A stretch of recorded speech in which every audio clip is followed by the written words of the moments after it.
Muy buenos días, muy buenas tardes, muy buenas noches, porque a cualquier hora, en cualquier momento y en cualquier lugar, Damián Cáceres, mejor correr y mejor leer de correr también, ¿no? Sí, también mejor nadar y también mejor pedalear, diría, Qué ¿no, Dani? bueno, qué bueno. Bueno, hemos combinado muchas cosas. Lo que vos decís tiene que ver con un triatleta. Nuestro compañero de fondo largo hoy será un triatleta, pero algo más que un triatleta. A ver, Sí, mirá, viste que siempre recurrimos, Dami, a la presentación de nuestros compañeros de fondo largo a las redes sociales. La claro. tiene, la red social, podríamos recurrir a eso, pero yo voy a hacer algo más antiguo. Es recurrir a la solapa de un libro. ¿Cuánta gente que Sí, nos escucha, que nos ve decir, vamos, volvamos a los libros, algo que nunca, nunca, nunca pasa de moda, más allá de que la tecnología nos ayuda. Y mira, yo voy a decirte que nuestro compañero de fondo largo nació en 1978. Es doctor en letras de la Universidad de Buenos Aires, se desempeña como docente de lingüística en la Facultad de Filosofía y Letras, también oficia como investigador del CONICET con sede en el Instituto de Filología y Literaturas Hispánicas, centro de estudios perteneciente a la unidad académica en la que se formó, ha dictado seminarios y ha publicado trabajos en el país y en el exterior sobre la temática en la que se especializa, historia de la lingüística. ¿Qué tiene que ver esto con Mejor Correr? Se mucho. preguntarán. Bueno, Sí, lo que pasa, lo que pasa es que es autor de Spiros, El Maratonómaco, 2017, La mirada de un Ironman, Eduardo Stucca y su historia, y La Maratón del Centenario. Sí, 3 libros, porque en el final de esa solapa dice, su actividad académica se combina con un inocultable perfil deportivo. ¿Cómo no? Todo esto se combina con un inocultable perfil deportivo y vamos a hablar con Emiliano Batista, Emi Batista con doble T, si lo quieren seguir en las redes sociales, que es todo eso y aparte es un triatleta y hoy nos va a llevar como locos en este fondo largo. ¿Cómo estás, Emiliano? Bienvenido a Mejor Correr. Hola, ¿qué tal? Buen día. Bueno, muchas gracias por semejante anuncio. A ver, nosotros decimos mejor correr, vos decís mejor nadar, mejor pedalear, pero bueno, hay muchas cosas para charlar con vos y como se llama mejor correr, y acá en el final de la solapa dice el inocultable perfil deportivo, más allá de estos libros de los que vamos a hablar, nos encantaría que nos cuentes de ese perfil deportivo y que tiene que ver con 33 Ironman y 36 medio Ironman. ¿Cómo es esto de tu actividad deportiva?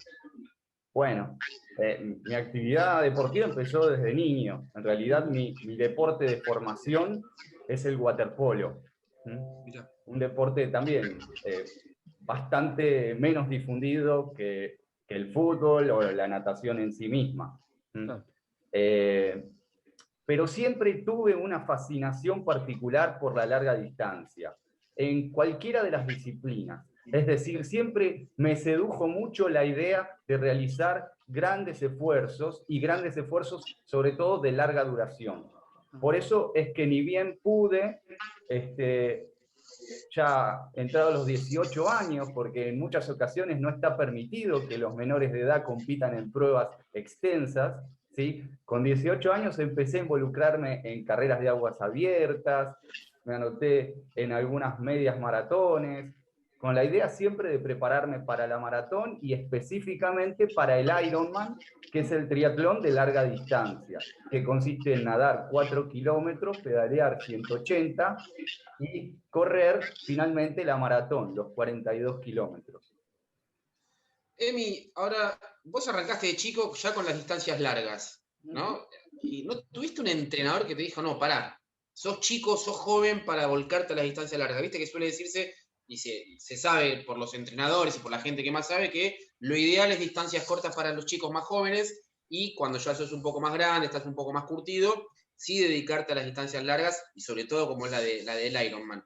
¿Por qué eso? Bueno, por supuesto, me dijeron, no te conviene correr tanto. De Claro, hecho, yo recuerdo que incluso en mi niñez participé de una carrera con 8 o 9 años que organizaban en Parque Patricios, en sí, realidad en la iglesia San Antonio, que queda ahí sobre la calle Caseros sí. y La Bardén. Y hoy, visto a la distancia, me resulta muy raro imaginar que pusieran a chicos de esa edad a correr 2.500 metros por el barrio, por las calles del barrio. Sí. Incluso con lo que cuesta pensar hoy una organización de ese estilo. Sí. Y en ese momento también me decían que no era bueno que un chico de esa edad corriera esas distancias, que por supuesto no eran ni 10 kilómetros, pero para lo que es la competencia infantil normalmente es sumamente extenso. Ajá. Entonces, después cuando tuve ya 18, 20 años y quería correr el Ironman o correr los 42 kilómetros, también me dijeron, tenés que ir de a poco. ¿Sí? Sí. Claro. El tema ahí es encontrar el equilibrio entre ir de a poco, pero no esperar 20 años para correr una maratón, porque si no, ¿sí? Puede ser que se te pase el mejor momento de tu rendimiento deportivo o que incluso no estés disfrutando de lo que te gusta hacer. Así como hay más pruebas más largas de distancia que las que compito yo, ¿sí? Yo decidí frenarme en el Ironman. Por supuesto, hay competencias más extensas. ¿Sí? Dentro de la maratón tenemos el espartatlón, que es mucho más extenso, o el Ultraman, para el caso del Ironman, que también es mucho más extenso.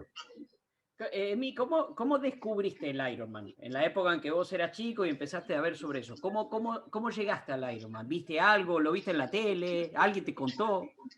Sí, en ese momento yo veía en la tele, ¿sí?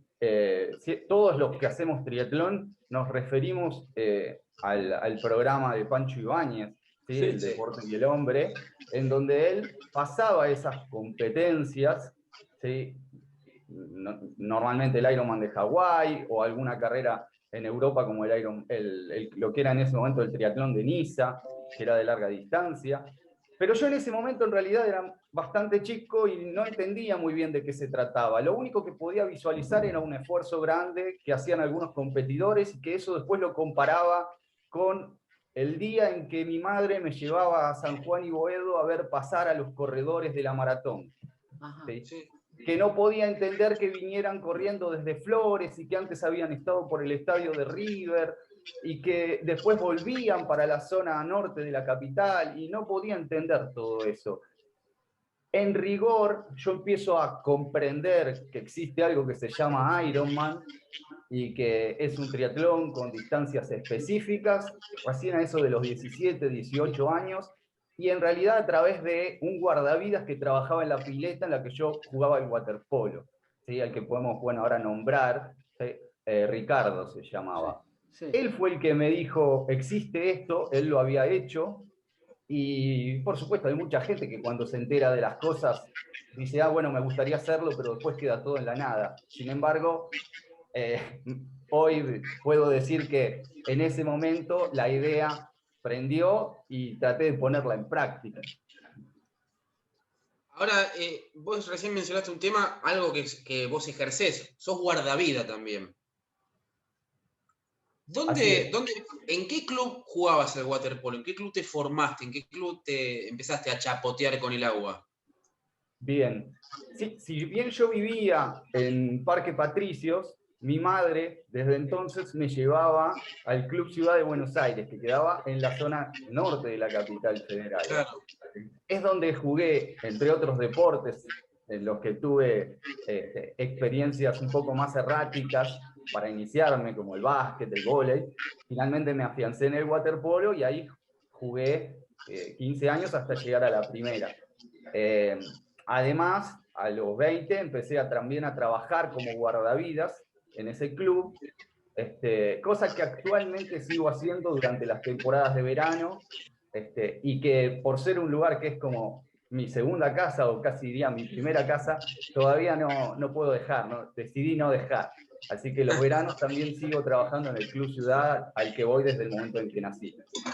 De ahí conocemos a un tal Pablo Lisotto, un querido colega que fue quien nos advirtió de tu historia. Ya vamos a hablar de los libros, quiero dedicarle un buen rato a lo de los libros, pero justamente leía en la solapa esto de doctor en letras, docente de la UBA, investigador del CONICET.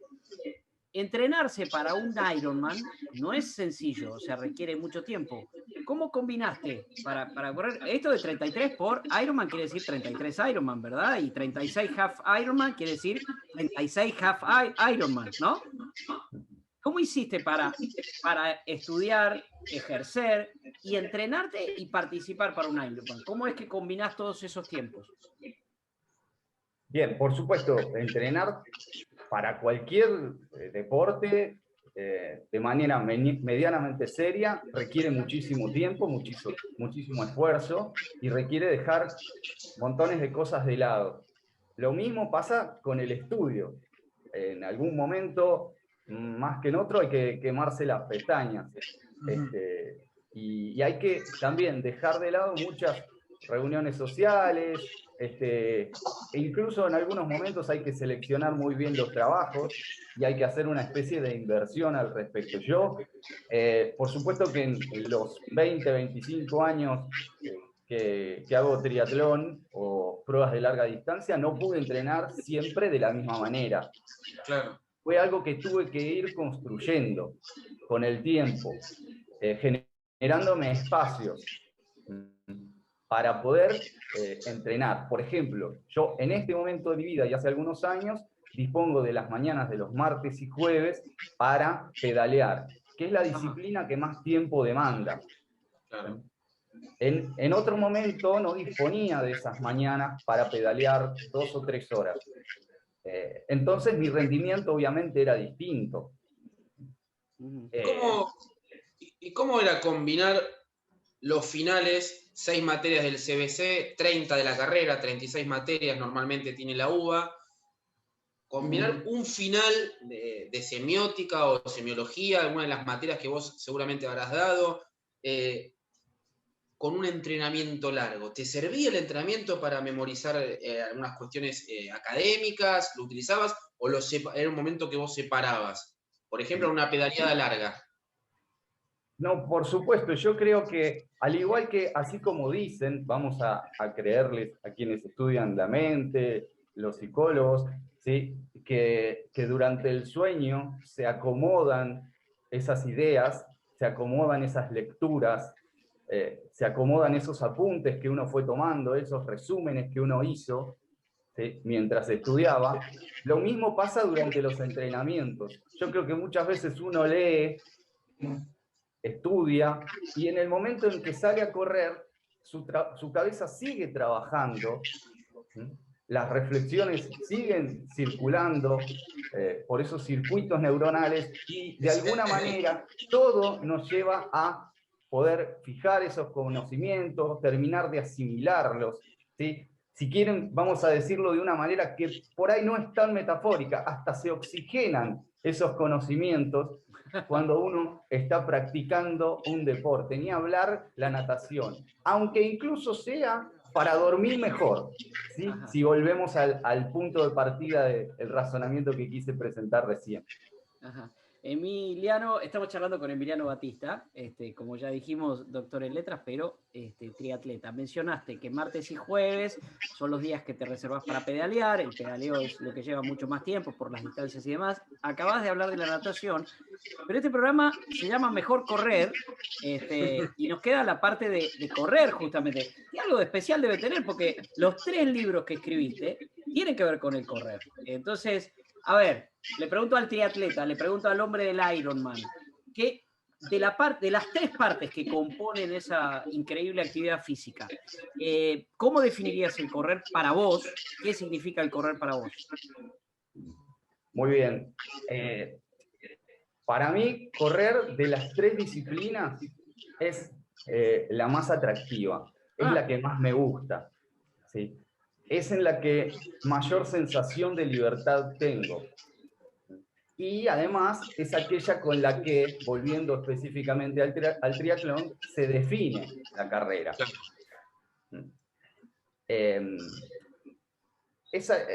Hoy por hoy yo estoy en un rendimiento bastante parejo en las 3, pero en algún momento mi punto más fuerte era correr. Sí. Yo descubrí el correr, si bien fue algo que me gustó hacer desde niño, descubrí el correr intensamente a partir de los 18, 20 años, y me di cuenta de que podía andar tan bien como en el agua, incluso hasta en algunos momentos mejor que en el agua. Sí. Era algo donde sentía, como te decía antes, libertad. ¿Sí? Ajá. ¿Y qué tiene que ver con correr? Bueno, hay una figura específicamente que conecta el, el, el pedestrismo, ¿sí?, Sí. con el estudio, con las letras, pero no sé si querías hablar de eso ahora. Dale, dale, sí, me interesa, me interesa. Me quedé con el concepto de correr es libertad, pero contame eso por dónde vas. Después vuelvo sobre el correr y la libertad, pero contame que me interesa eso, el vínculo con las letras. Hay un personaje que en realidad es una figura histórica, que en este caso, como yo trabajo sobre novelas, está ficcionalizada, ¿sí?, que es el que vincula mi faceta deportiva, específicamente todo lo vinculado a la maratón, al pedestrismo, ¿sí?, con mi faceta deportiva, ¿sí? Perdón, con mi faceta académica, Académica, ¿sí?, sí, sí. con las letras, ¿sí?, específicamente con la lingüística. Esa Ahora, figura es Michel Bré. Ahí está, eso, sí, desarrolla eso, a ver. Bueno, Michel Bré fue un lingüista del siglo XIX. Sí. En todo caso, después podemos aclarar qué es la lingüística o qué es la filología, ¿sí? Sí. Pero fue un lingüista del siglo XIX que fue aquel que yo denomino ideólogo de la maratón. Es decir, Ajá. fue aquel que tuvo la idea de convertir cierto acontecimiento histórico en una competencia de carácter olímpico. Fue aquel que le dijo al Barón de Coubertin, el conocido fundador de los Juegos Olímpicos modernos, bueno, ¿por qué no hacemos una prueba de pedestrismo de larga distancia que interpele culturalmente a los atletas? ¿Sí? Que resulte desafiante para aquellos que tienen espíritu deportivo. Ajá. en esos 42 kilómetros me sorprendiste con lo de Brecht, porque la historia conocida es la del Barón de Coubertin, como vos dijiste en los Juegos de Atenas de 1896, y toda la historia del maratón, la distancia que hasta que se terminó estableciendo los 42-195 en Londres, y toda esa historia. ¿Él corría? ¿Cómo es la historia de Brecht? ¿Se puede profundizar un poquito ahí? ¿O era simplemente un lingüista que se le ocurrió? ¿Cómo llegó a esa información? Bueno, en líneas generales, los hombres del siglo XIX eran mucho más interdisciplinares que nosotros, ¿no? Nosotros somos bastante especialistas en un campo. Ellos parecían tener el conocimiento en distintos campos, mucho más amplios que el nuestro. En este caso, ¿sí?, los hombres de ciencia también hacían grandes aportes a la educación. O sea, además de tener grandes conocimientos de lingüística, era un hombre absolutamente preocupado por la enseñanza, ¿sí?, de la lengua, por supuesto, pero hacía sus aportes a la educación en general. En este caso, también los organizadores de los Juegos Olímpicos, el conformado Comité Olímpico, buscaba asesores. Y en esos asesores no había solamente gente vinculada al deporte, sino que había que darle un trasfondo cultural a esas competencias. Ese era el motivo inicial de fundación de los Juegos Olímpicos, según el Barón de Coubertin, ¿no? Por eso también buscar reconvertir en un formato moderno algo que ocurría como competencia en la antigüedad, donde incluso si nos fijamos hacia atrás, en la antigua Grecia había un desarrollo mucho más paralelo entre lo físico y lo intelectual. Sí. Hoy pareciera que una persona que se desarrolla intelectualmente, si tiene también un desarrollo físico, uno lo tiende a pensar como alguien que está haciendo agua por algún lado o que puede llegar a ser un chanta. Sin embargo, en aquel entonces la estética del ser humano no era algo que necesariamente tuviera que estar descuidado para que pensáramos que podía haber un gran desarrollo intelectual. Estamos escuchando a Emiliano Batista, triatleta, pero también autor de este libro. De hecho, de lo que está hablando ahora tiene que ver con esto, con Spiros. Y encuentro que Michel Brel está en el capítulo 3, como el ideólogo, ¿no? No estoy equivocado, Emiliano. Se va desarrollando la historia del maratonómaco, como él dijo, algo que tiene que ver con la historia, pero novelado, porque ese es su trabajo, y que nos lleva a esto que nos apasiona tanto, que es el maratón. Así que ahora vamos a escuchar un poquito de música, pero vamos a seguir charlando con Emiliano de este libro, y también de esto, que quiero saberlo todo, de la Maratón del Centenario, porque como claro, acá se mezcla historia y ficción, queremos saber un poco. Y me quedó lo de correr y libertad. Bueno, sí. me quedó eso. Pero vamos a seguir charlando con Emiliano. Emiliano, no sé, bueno, me decía Damián, se reía un poco cuando hablábamos de la música.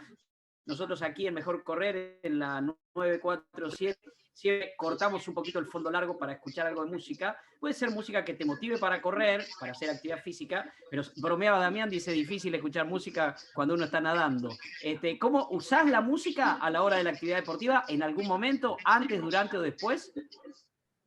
En algún momento, para lo único que usaba la música era para pedalear. Ajá. Pero solamente cuando había muy poca gente en el circuito KDT. Ajá. Es decir, en una pista cerrada y con muy poca gente. Claro, pero claro. Si no, no está permitido porque hay que tener todos los sentidos puestos en esa actividad. Y por ese motivo no lo uso para correr, porque yo corro por la calle, por los bosques. Correcto. Y tampoco lo uso para nadar. Cuando podías, ¿qué escuchabas? Así ponemos algo de música ahora y después seguimos charlando sobre los libros. Bueno, no sé si es un tema acorde a la hora, pero para aquellos que están saliendo a entrenar, a mí me fascina el tema Eye of the Tiger. Totalmente. Banda de sonido de la película de Rocky. Totalmente. Si alguien está escuchando Mejor Correr ahora, ahora nos muestra una remera. Les recordamos a todo el mundo, salimos de 8 a 9 de la mañana por la 947, sábados y domingos, pero nos pueden seguir escuchando después en nuestras redes sociales. Subimos este programa y los otros a todas las redes sociales en @Mejor Correr, y hoy estamos con Emiliano Batista. Ya seguimos. Y aquí seguimos en Mejor Correr, hoy charlando con Emiliano Batista, triatleta, 36 Ironman, 36 medio Ironman, pero doctor en letras y escritor, y ha escrito 3 libros. En el cierre del bloque anterior empezó a hablar él, nos introdujo a Michel Brel como un poco el hombre, el ideólogo del maratón, pero más que el ideólogo, el escritor de este libro, que es Spiros, que es el maratonómaco, es justamente Emiliano, y tiene que ver con la historia y con el origen del maratón. Todos siempre recurrimos a la leyenda de Filípides cuando queremos hablar de esto del origen, y después vamos recorriendo distintos caminos. Pero ¿qué es esto? ¿Qué es esto puntualmente, Emiliano, y quiénes son todos estos personajes que viven y corren dentro de este libro? Bueno, Spiros en principio es una forma recortada, apocopada de Spiridon Lewis. Spiridon Lewis es quien ganó la primera maratón de los Juegos Olímpicos modernos en 1896 en Atenas. Sí. ¿Sí? En este caso aparece caracterizado como el maratonómaco. Esa fue la idea original del señor Brel, del que dijimos que es el ideólogo de la maratón, ¿sí? Caracterizarlo como maratonómaco a quien ganara la competencia. ¿Para qué? En realidad, para homenajear a el general Milcíades. El general Milcíades era el maratonómaco original, es decir, aquel general que condujo al ejército griego, ¿sí?, a pelear en la batalla de Maratón. Hay muchas series taquilleras en la actualidad que recuperan esas batallas que pertenecían en realidad a las guerras médicas, pero la película 300, ¿sí?, o las series posteriores que han hecho, que son como precuelas de esa batalla, ¿sí?, en donde pelea Temístocles y mata al rey Darío el Grande, ¿sí?, que era el general de los persas. En realidad, todos esos elementos corresponden a esa historia que en realidad está en el origen de la maratón. En el marco de esas batallas, que pertenecieron al 490 a.C., ¿sí? Los griegos querían evitar, en realidad los atenienses querían evitar la invasión persa, ¿sí? Claro. Sobre la ciudad de Maratón, que quedaba a 40 kilómetros al norte de Atenas. Como los atenienses consideraban que necesitaban ayuda, mandaron a un soldado, a un hemeródromo, ¿sí? A un corredor de noticias, como ellos lo llamaban, ¿sí? A buscar al ejército espartano. Para eso, Filípides corrió desde Atenas hasta Esparta, con el fin comunicativo de pedir ayuda, en realidad. Ahí habló con Leónidas, y Leónidas le negó esa ayuda. Sí. Por eso tuvo Filípides que desandar ese camino de 240 kilómetros, según dice la leyenda, para llegar nuevamente a Atenas, decir que el rey espartano les había negado la ayuda, y alistarse nuevamente en la batalla de Maratón. ¿Sí? Bueno, tal es así que en realidad Leónidas, 12 años después, tuvo que ir con sus 300 soldados a pelear para desalojar también a los persas, en ese caso con menor éxito, ¿no? Pero esa es la historia que de alguna manera estaría recuperando la maratón tal como la entendemos ahora. Más allá de que es una competencia olímpica, en ese momento no era una competencia, era una batalla, claro, en donde había una necesidad, ¿sí?, por la cual correr. Si querés, volvemos en este caso. Era correr para mantener la libertad, para preservar la libertad del pueblo griego. Con alguna desesperación, por supuesto. Ahora, hay una leyenda que se combina. Eso en realidad está puesto en duda. Si al soldado que efectivamente estamos emulando es a Filípides o estamos emulando a otro soldado. Porque si no, en realidad, en vez de correr la distancia que hay entre Maratón y Atenas, que es bastante menor, tendríamos que correr la distancia que hay entre Atenas y Esparta. 240 en vez de 42, o en vez de 40, que era... Claro. 240 kilómetros, exacto. Sería muchísimo más. De hecho, hoy por hoy, esa competencia deportiva existe. El espartatlón. El espartatlón, bajo ese nombre. Desde 1980 y monedas que se organiza esa carrera. Claro, claro. En ese caso, el ideólogo fue un danés. Ajá, ajá. Y en el caso de Spiridon Lewis, es el primero, en 1896, el que gana la primera maratón, que un poco emula, por decirlo, del ideólogo acá, que emula todas estas leyendas. Claro, porque la otra leyenda es que una vez que los griegos derrotaron a los persas en Maratón, quisieron enviar un soldado rápidamente para comunicar las buenas noticias.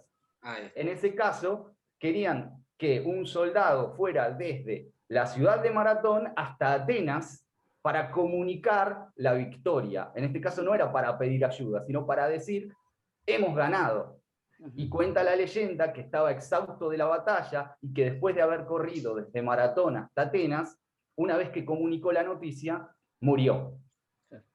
¿Y cuál de todas es la más real, según lo que vos pudiste investigar? ¿Cuál de todas es la más concreta y verídica y no ficcionada? Porque, bueno, los mitos y las leyendas del pueblo griego, de los atenienses, llegan hasta el hoy, ¿no? Hasta la actualidad. Pero ¿cuál es la más tangible de todas?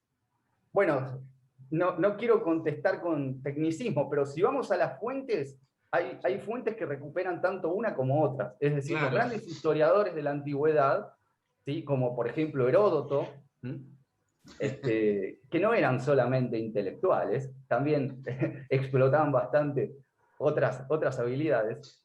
Heródoto dice que Filípides corrió desde Atenas hasta Esparta, y en realidad dice literalmente que corrió la distancia de 1200 estadios.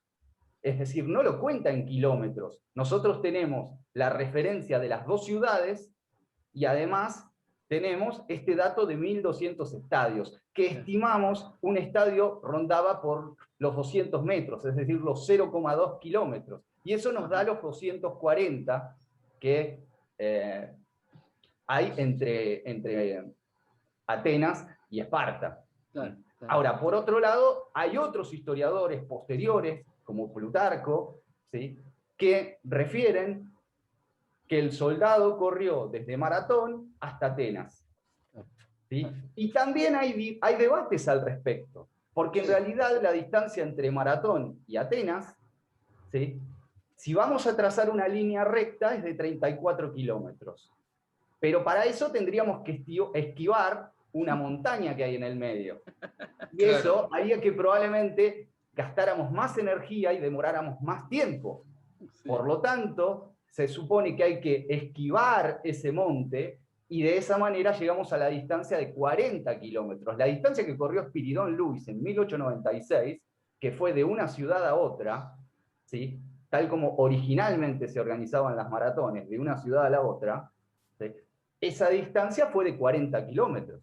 Claro, claro, claro. E hizo un tiempo de 2 horas 58 minutos. Ajá. Tiempazo, Un aclaremos por tiempazo. Claro. Imagínate la zapatilla, otra que la tecnología de hoy y todo, ¿no? Placa de carbono. Totalmente. Emiliano, ¿de qué hablo cuando hablo de correr? Ese librito hermoso de Haruki Murakami, que es una especie de Biblia para los que corren. Más que una Biblia, es una cuestión de inspiración. Él relata justamente que él hizo el recorrido ese, y no te digo que atravesó una montaña, pero sí tuvo que esquivar varios colectivos, porque corrió de Atenas a Maratón un día de semana, hábil, no es que corrió con todo el maratón armado. Y la pasó mal por momentos. Vos tuviste la oportunidad, tenés el sueño de estar allá, donde en realidad vive tu libro, es el escenario de tu libro. Sí, por supuesto. Tengo el sueño de estar algún día en esa maratón. Lo que pasa que tendría que dejar de lado otros objetivos deportivos que están muy arraigados en mí, pero sí, me encantaría algún día hacer esa carrera, y no importa la edad que tenga ni cómo la haga. La tengo que transitar de manera agónica, en el ocaso de mi vida, así lo haré.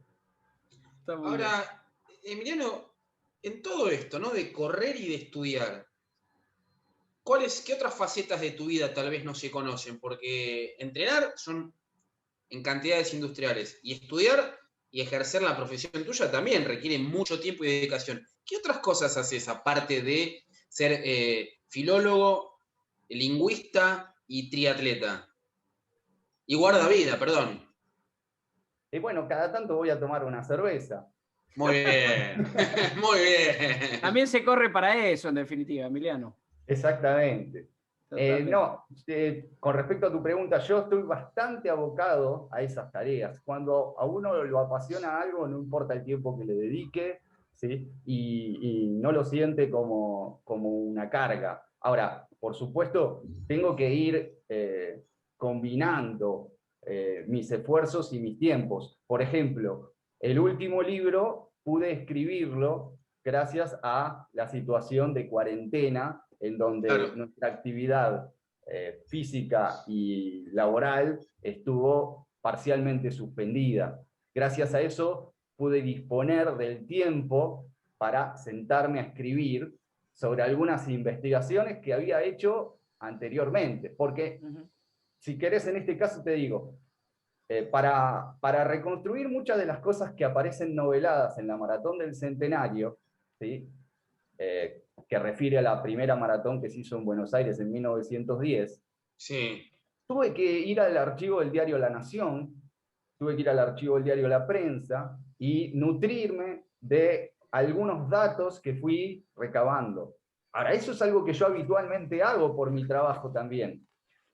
Al hacer historia de la lingüística, específicamente argentina, ¿sí?, muchas veces tengo que ir a consultar periódicos centenarios o casi anteriores, digamos, del siglo XIX, y entonces es cuestión de administrar esos espacios laborales para algo que no es trabajo, pero termina siendo trabajo, para algo que no es gusto, pero termina siendo gusto. O sea, las actividades se combinan, ¿sí? Sí. Y una oxigena a la otra, porque no se puede estudiar sobre 10 horas seguidas teniendo el mismo rendimiento. Bueno, hay que administrar los esfuerzos de la misma manera que no se puede correr durante 10 horas seguidas si uno no piensa cómo administrar los esfuerzos durante esas 10 horas. Totalmente. Yo imagino que a la hora de hacer eso, quienes hemos tenido la experiencia de escribir un libro, toda la mentalización que exige correr un maratón puede aplicarse tranquilamente. Es de ida y vuelta. Creo que pasa mucho por ahí. Se refiere Emiliano Batista, con quien estamos charlando, doctor en letras, pero además triatleta, a este libro, La Maratón del Centenario, Buenos Aires 1910. Y permíteme, Emiliano, compartir esto con los oyentes, porque a mí yo lo leí nada más y uno dice, bueno, uy, ¿cuántas veces lees solo la contratapa de un libro? Y lees la contratapa y te invita a seguir leyendo, porque dice en la contratapa, la acción comienza una tarde de noviembre de 1909 en un barrio humilde de Buenos Aires. El joven Aníbal Carraro estaba por salir a correr antes del anochecer, pero un vecino le indicó que debía quedarse en su casa. El motivo, un ucraniano, Simón Radowitzki, había asesinado al jefe de la policía, Ramón Falcón, y por esa razón el presidente de la Nación, Figueroa Alcorta, había decretado el estado de sitio. Sí. Y hay un entrecomillado. Los hombres de Falcón no quieren ver a jóvenes corriendo por las calles de Buenos Aires, y así como yo no sé distinguir el tranco de un militante en fuga del andar de un deportista olímpico, los policías tampoco sabrán discriminar entre un atleta y un anarquista, le dijo el vecino. A partir de allí, la novela sumerge al lector en la vorágine de un relato que ofrece como horizonte el 24 de mayo de 1910, fecha de la Maratón del Centenario. Yo te digo, Emiliano, leo esto y ya lo quiero leer completo. Debo decir que lo recibí ayer el libro, no lo he podido leer, pero tiene tanto que ver con nuestra historia, uno lo puede vincular con tantas cosas que realmente es atrapante. ¿Cuánto de historia, como marcás ahí, con fechas y demás, y cuánto de ficcionalización tiene este libro? Por supuesto. Te digo, suena muy lindo así cuando lo lees vos. Gracias. Te digo, bueno, en ese caso está mencionando a muchísimos personajes, ¿sí? Que en este caso, como bien aclarás, pueden aparecer ficcionalizados, pero sirven para encuadrar históricamente, para situar topográficamente, cronológicamente la historia, ¿no? Sí. Tenemos quienes saben un poco de historia argentina, enseguida se dan cuenta de en qué fecha estamos situando los hechos a partir de estas referencias. Bueno, Figueroa Alcorta fue presidente hasta 1910, es decir, que esto tiene que haber sido un poco antes. El día que asesinaron a Ramón Falcón fue el 14 de noviembre de 1909. Esa es una fecha que está muy arraigada en el imaginario social argentino. De hecho, hace, si no me equivoco, 2 años hubo un problema con una persona que puso una bomba en la tumba de Ramón Falcón, el jefe de policía. Son brotes más que nada en este momento no existe el anarquismo tal como se lo concebía hace 100 años en Buenos Aires, ¿sí? Son nuevos brotes de anarquismo frente a una figura que fue controversial para la historia argentina, porque Ramón Falcón, pocos meses antes de que lo asesinaran, que lo asesinó Simón Radowitzki, hoy un ícono del anarquismo, poco antes de que lo asesinaran, Ramón Falcón protagonizó como jefe de policía una matanza de un montón de obreros en lo que en ese momento era la Plaza Lorea, que actualmente sería la Plaza del Congreso, ¿sí? Esa Semana Roja del 1 de mayo tuvo mucho que ver con lo que pasó en noviembre posteriormente. Ahora, la pregunta, perdón Emiliano, pero la pregunta es, ¿se corría? ¿Cómo era el que corría en esa época? ¿Cómo era el perfil de quien corría? ¿Qué era? El runner, el corredor de 1909. No, en ese caso, el runner, por supuesto que existía ya el deportista, ¿sí? Y el deportista, vamos a decir, no profesional, pero sí profesionalizado, ¿sí? Para desarrollar con un muy buen rendimiento determinadas competencias, pero más que nada en distancias cortas. En distancias largas era muy difícil encontrar todavía gente especializada. Así aparecían figuras, pero otras no tanto. Y también la gente corría mucho para hacer las cosas más rápido. Sí. Me daba cuenta de que eso le servía para determinadas competencias. Había muchas que eran competencias barriales, que hoy por hoy siguen existiendo. Y en esas competencias barriales se hacían muchísimas apuestas. Hoy siguen existiendo esas competencias. En zonas humildes, sobre todo. Hay gente que se prepara para eso. Y este corredor que vos mencionaste en esa sinopsis con la que arranca la historia, es Aníbal Carraro, es el crédito argentino que iba a participar de la maratón, pero al que ese día no lo dejaban salir a correr. Obviamente. Eso se lo avisa el vecino. ¿Por qué? Porque habían decretado estado de sitio. Entonces yo decidí arrancar el libro que escribí durante la cuarentena con esta frase: ¿a dónde vas? A correr. No, hoy debes quedarte en casa. Exactamente. ¿Sí? Para que todos nos sintiéramos también interpelados con esta situación de incomodidad, de querer hacer algo y no poder hacerlo. Totalmente. Ahora, cortito, ¿no? El libro, no lo leí, es una reconstrucción de época, ¿no? Donde el anarquismo era absolutamente protagonista. Para llegar a esa investigación, en algún momento, ya no está obviamente, ¿tuviste la posibilidad de hablar con Osvaldo Bayer, que es una persona fundamental en lo que es la reconstrucción del anarquismo en Argentina? No tuve la oportunidad.